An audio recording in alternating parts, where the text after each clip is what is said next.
আজ না একটা দারুণ জিনিস বানাবো। কি বানাবি রে? বল তো কি বানাবে? তালের পিঠে বানাবি? আজকে তাল দিয়ে একটা পিঠে বানাবো।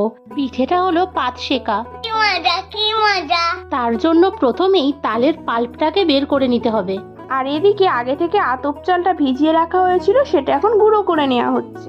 আর এদিকে আমি নারকেলটা কুড়িয়ে নিচ্ছি। সব তো জোগাড় করা হয়ে গেল, এবার কি করবি?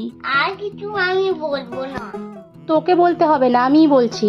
তালের পাল্পটাকে একটা বাটিতে প্রথমে ঢেলে নিলাম।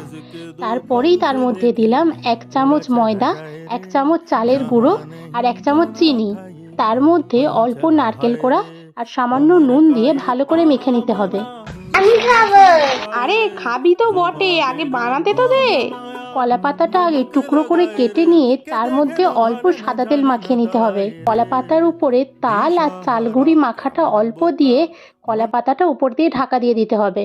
এবার কড়াতে অল্প করে তেল ব্রাশ করে নিতে হবে, তারপর কলা পাতাগুলো দিয়ে দিতে হবে। আমাদের কড়াইতে 3টে পাতা ধরেছে, তাই 3টে দিয়েছি। যার কড়াইতে যেমন পাতা ধরবে সেরকম দিতে হবে।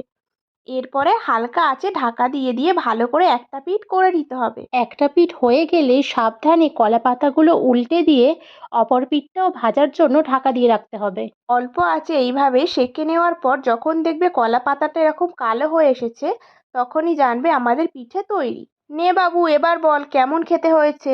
খুব ভালো। এই রেসিপি ফলো করে বাড়িতে একবার অবশ্যই বানিও আর আমাদের কমেন্ট করে জানিও যে কেমন হয়েছে।